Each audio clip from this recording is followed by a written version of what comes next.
বিসমিল্লাহির রহমানির রহিম। বাংলাদেশে এই মুহূর্তে কিছু বাম ঘরানার বুদ্ধিজীবী তারা আবার শুরু করছে সেই ৭১, মুক্তিযুদ্ধ, স্বাধীনতা বিরোধী, বারবার কথা কথা মিডিয়ায় কোনো স্পেস পেলেই তারা শুরু করে দেয় সেই ৭১, স্বাধীনতা বিরোধী, মুক্তিযুদ্ধ বিরোধী। আরে এই সাহুয়াটা তো এই ৫৫ বছর ৫৪ বছর আমরা শুনে আসতেছি। তো এই পাল্টা নিয়ে তোমরা এত মাতামাতি কেন করো? তোমরা দেশের জন্য চিন্তা করো, দেশটাকে গঠন করার জন্য চিন্তা করো। তোমরা এই বালের গান গাইয়ে এই ৫৪ বছর, আমার বয়স এই ৫৫ বছর, বুঝা দিছি পর থেকেই আমরা শুনে আসতেছি এই স্বাধীনতা বিরোধী, এই মুক্তিযুদ্ধ বিরোধী, এই দেশ বিরোধী। আরে শালার ভূতেরা, দেশ বিরোধী কারা? দেশ বিরোধী তো তোরা শুয়ারের বাচ্চারা। এই ১৭টা বছর একটা স্বাধীন দেশে যে মানবতা বিরোধী অপরাধ সংগঠিত হয়েছে, উত্তর বাচ্চারা তোরা সেইগুলো বল, সেইগুলোর শাস্তির আইনের আওতায় আইনে তাদেরকে শাস্তি দেওয়ার ব্যবস্থা কর।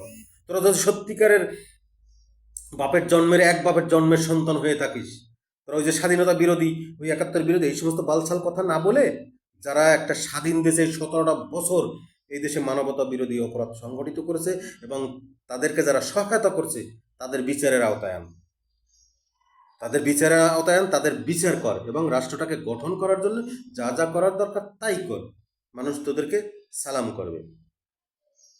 ওই বাম ঘরনার এক রুহিন হোসেন প্রিন্স, মাথা মোটা, সারা জীবন দেখছি তুপখানা রোডে খালি ঘুরে বেড়াইছে, এই হলো আমার রাজনীতিবিদ, মুক্তিযুদ্ধ বিরোধী, স্বাধীনতা বিরোধী।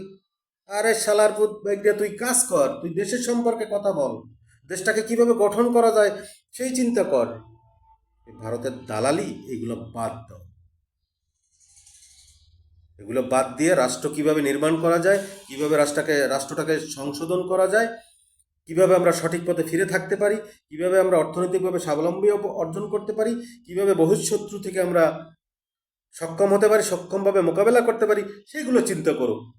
তা না কইরা ওই সেই পচা গান। আরে ওই পচা গানটা তো ভারতের একটা প্রোডাক্ট।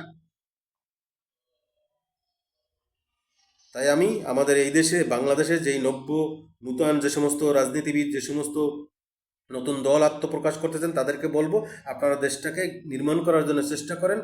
এই দেশের স্বাধীনতা সার্বভৌমত্ব রক্ষা করার জন্য আপনারা ঐক্যবদ্ধভাবে, প্রয়োজন হলে আমরা আর একটা অভ্যুত্থানের রাস্তায় নামবো, তবুও আমরা এই দেশ কারোকে ইজারা দিতে রাজি না। কথা ক্লিয়ার?